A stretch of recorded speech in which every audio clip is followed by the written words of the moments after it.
അപ്പോൾ നമ്മുടെ കേരള PSC വഴി ഉടനടി നമ്മുടെ പോലീസിലേക്കുള്ള നോട്ടിഫിക്കേഷൻസ് വരാനായിട്ട് പോകുന്നുണ്ട്. പോലീസ് കോൺസ്റ്റബിളിലേക്കുള്ള നോട്ടിഫിക്കേഷൻ, അതുപോലെ തന്നെ പ്രിസൺ ഓഫീസറിലേക്കുള്ള നോട്ടിഫിക്കേഷൻ. ഇത് കൂടാതെ നമ്മുടെ CPO, WCPO, അതുപോലെ തന്നെ SI ഇതിൻ്റെയൊക്കെ നോട്ടിഫിക്കേഷനെ കുറിച്ച് ഒരുപാട് ഉദ്യോഗാർത്ഥികൾ ഇടയ്ക്കിടെ കമൻറ്റ് ചെയ്യുന്നതായിട്ട് കണ്ടിട്ടുണ്ട്.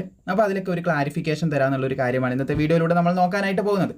അപ്പോൾ പോലീസിലേക്ക് നിങ്ങൾക്ക് കാണാൻ സാധിക്കുന്നതാണ് ബാൻഡ്, ബ്ലൂഗ്ലർ, അതുപോലെ തന്നെ ഡ്രമ്മർ എന്ന് പറയുന്ന പോസ്റ്റിലേക്കുള്ള തസ്തികയിലേക്കുള്ള വിജ്ഞാപനം വരാനായിട്ട് പോകുന്നുണ്ട്. അതുപോലെ തന്നെ അസിസ്റ്റൻറ്റ് പ്രിസൺ ഓഫീസർ പോസ്റ്റിലേക്കുള്ള നിയമനം അതായത് നോട്ടിഫിക്കേഷൻ വരാനായിട്ട് പോകുന്നുണ്ട്. അങ്ങനെ മൊത്തം 20ഓളം തസ്തികയിലേക്കുള്ള നോട്ടിഫിക്കേഷൻ, പുതുതായിട്ടുള്ള നോട്ടിഫിക്കേഷൻ വരാനായിട്ട് പോകുന്നുണ്ട്.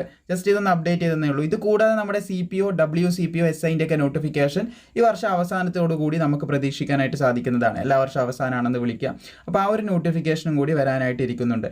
അപ്പോൾ ഇവിടെ നമ്മൾ പ്രിസൺ ഓഫീസറിൻ്റെ കാര്യം, പ്രിസൺ ഓഫീസറിന് വേണ്ടി ഒരുപാട് പേര് ഇടയ്ക്കിടെ കമൻറ്റ് ചെയ്യുന്ന കണ്ടിട്ടുണ്ട്. അതിൻ്റെ നോട്ടിഫിക്കേഷനും ഉടനടി വരാനായിട്ട് ഇരിക്കുന്നുണ്ട്. നമുക്ക് അടുത്ത മാസം തന്നെ അത് പ്രതീക്ഷിക്കാനായിട്ട് സാധിക്കുന്നതാണ്. അപ്പോൾ എന്തായാലും വന്നു കഴിഞ്ഞാൽ പുതിയ ഗസറ്റഡിൽ ഉണ്ടാവാൻ സാധ്യതയുള്ളതാണ്. അപ്പോൾ വന്നു കഴിഞ്ഞാൽ കൃത്യമായിട്ട് നിങ്ങൾ അപ്ഡേറ്റ് ചെയ്യുന്നതായിരിക്കും. ഇപ്പോൾ നിലവിൽ വന്നിട്ടുള്ള ചെറിയൊരു അപ്ഡേറ്റ് ആണ്. ഇത് കൃത്യമായി നിങ്ങൾ അറിയിച്ചെന്ന് മാത്രമേ ഉള്ളൂ. വീഡിയോ ഇഷ്ടപ്പെട്ട ലൈക്ക് ചെയ്യുക. ബാക്കിയുള്ള ഇതുപോലുള്ള ഇൻഫർമേഷൻസ് കൃത്യമായി നിങ്ങളിലേക്ക് എത്തിക്കുന്നതായിരിക്കും.